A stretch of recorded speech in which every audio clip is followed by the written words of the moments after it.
Hi అండి, welcome back to కుస్మ thoughts. ఈరోజు మనం పని మనిషి గురించి తెలుసుకుందాం. ఏంటి పని మనిషి గురించి కూడా చేయాల్సి వస్తుందా అని అనుకోకండి. ఎందుకంటే నా దగ్గరకు వచ్చిన ఒక అడ్వైజరీ సెక్షన్స్లో వచ్చినటువంటి ఒక చిన్న దీన్ని నేను మాడ్యులేషన్ చేసి ఈ విధంగా చెప్పాలనుకున్నాను. ఎందుకంటే కొన్ని ఎగ్జాక్ట్ అలాగే చెప్పకూడదు యాజ్ ఎ రూల్స్. సో నేను ఈరోజు పని మనిషి విషయంలో దాని గురించి మాట్లాడుతున్నాను. ఏంటంటే పని మనిషి మనకు కొన్ని టైమ్స్లో మనకి సెట్ మనం పని చేసుకోలేనప్పుడు డ్యూటీలకు పోయే వాళ్ళు ఖచ్చితంగా పెట్టుకుంటారు ఒక పని మనిషి. కానీ ఒక చోట ఏం జరిగిందంటే ఆ పని మనిషి ఇంటిని ఫస్ట్ ఏం జరిగింది చెప్తాం. ఒక ఆమె పని మనిషిగా ఒక ఇంటికి చేరి ఆ తర్వాత ఆ ఇంట్లో ఆయన వర్క్ ఫ్రమ్ హోమ్, ఆమె ఆఫీస్కి వెళ్ళి చేసుకొని వస్తుంది.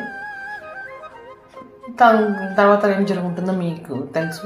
తనని అంటే వాళ్ళ భర్త అలాంటి వాడు కాదు యాక్చువల్గా, కానీ తినే ఇంటికి వచ్చి అన్నీ చేసి పని మనుషులు ఉన్న ఆమె అన్ని కొంచెం తన సైడ్ తిప్పుకొని తన ట్రాక్లోకి తిప్పుకునేసింది. అది భార్యకి తెలిసి కొంచెం ఇష్యూస్ వచ్చాయి, ప్రాబ్లం వచ్చింది. ఇప్పుడు తను ఆ పని మనిషిగా అక్కడ నుంచి వదిలేసి వెళ్ళిపోయినా కూడా ఆ కనెక్షన్ ఇంకా ఉంది అన్నట్టుగా తను మన వరకు వచ్చిందనమాట. కానీ నేను ఒకటైతే చెప్తాను, కొంతమంది పని మనుషులు ఇలా ఎందుకు ఉంటారు, ఒక్కరు చేసే తప్పు వల్ల అందరికీ చెడ్డ పేరు వస్తుంది.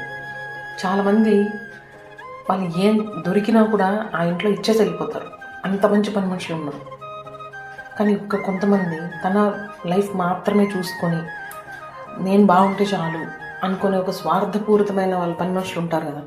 దయచేసి అలాంటి వాళ్ళు ఎవరన్నా ఉంటే మనసు మార్చుకోండి దయచేసి ప్లీజ్.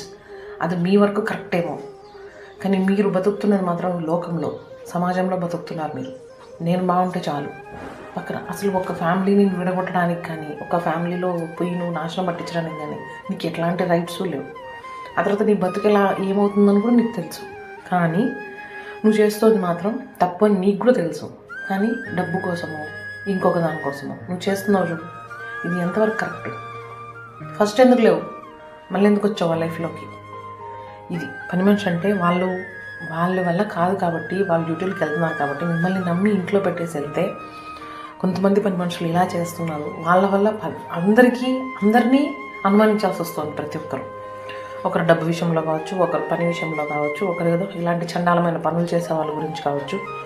కొంతమంది పని మనుషులు చాలా బాగా చూసుకుంటారండి, ఇంటి మనుషుల్లాగే చూసుకుంటారు. అలాంటి వాళ్ళకి థ్యాంక్ యూ సో మచ్. కానీ ఇలా